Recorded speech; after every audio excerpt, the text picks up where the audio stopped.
بسم اللہ الرحمن الرحیم۔ درود پاک کے فضائل و برکات کا یہ خاص واقعہ حضرت عبداللہ بن عمر رضی اللہ تعالیٰ عنہ سے مروی ہے۔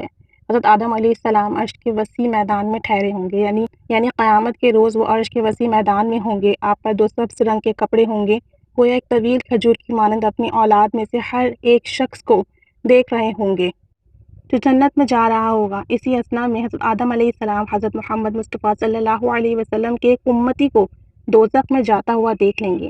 حضرت آدم علیہ السلام پکاریں گے، یا احمد یا احمد۔ حضور فرمائیں گے، اے ابو بشر۔ حضرت آدم علیہ السلام کہیں گے، آپ کا یہ امتی دوزخ میں جا رہا ہے، پس میں بڑی چستی کے ساتھ، تیزی کے ساتھ فرشتوں کے پیچھے چلوں گا۔ یعنی آپ صلی اللہ علیہ وسلم بہت تیزی کے ساتھ فرشتوں کے پیچھے جائیں گے اور کہوں گا، اے میرے رب کے فرشتوں۔ وہ کہیں گے، ہم سخت فرشتے ہیں، جس کا ہمیں اللہ تعالیٰ نے حکم دیا ہے ہم وہی کرتے ہیں اور اللہ کی نافرمانی نہیں کرتے۔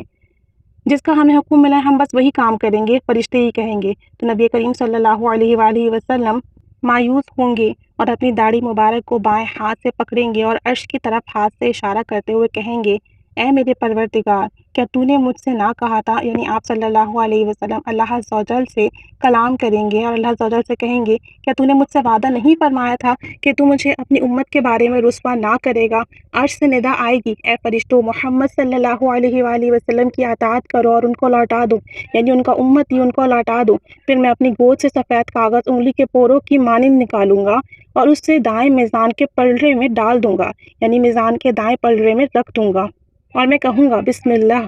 پس وہ نیکیوں والا پلڑا باری ہو جائے گا اور آواز آئے گی، خوش بخت ہے، سعادت یافتہ ہو گیا اور اس کا میزان بھاری ہو گیا۔ یعنی جیسے ہی وہ پرچہ وہ میزان میں رکھیں گے، ان کا میزان بھاری ہو جائے گا اور اسے جنت میں لے جاؤ، یہ حکم آئے گا۔ وہ بندہ کہے گا، اے میرے پروردگار کے فرشتوں، ٹھہرو، میں اس بندے سے بات تو کر لوں جو اپنے رب کے حضور بڑی کرامت والا ہے، یعنی جو اپنے رب کے حضور بڑی کرامت رکھتا ہے۔ وہ کہے گا، میرے ماں باپ آپ پر فدا ہوں، آپ کا چہرہ کتنا حسین ہے، آپ کی شکل مبارک کتنی خوبصورت ہے، آپ نے میری لغزشوں کو معاف فرمایا، مجھ پر رحم فرمایا، مجھے جنت میں داخل فرمایا، مجھے دوزخ سے نکال دیا، آپ کون ہیں اور میرے آنسوؤں پر رحم فرمایا؟ تو حضور صلی اللہ علیہ وسلم فرمائیں گے، میں تیرا نبی محمد صلی اللہ علیہ وسلم ہوں، اور یہ کاغذ پر جو لکھا ہے یہ تیرا درود ہے جو تو مجھ پر بھیجتا تھا، بس تیرے درود نے تجھے پورا نفع پہنچایا جس کی تجھے ضرورت تھی۔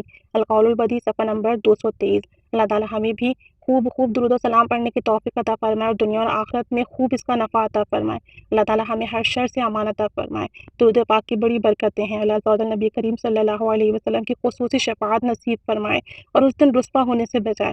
درود پاک کے اس خاص واقعے کو اپنے ذہن میں رکھتے ہوئے آج ہی سے عادت بنا لیں کثرت سے درود و سلام پڑھنے کی۔ اللہ تعالیٰ ہمیں توفیق دے اور آسانی عطا فرمائے۔ آمین بجاہ النبی الامین صلی اللہ علیہ محمد صلی اللہ علیہ وآلہ وسلم۔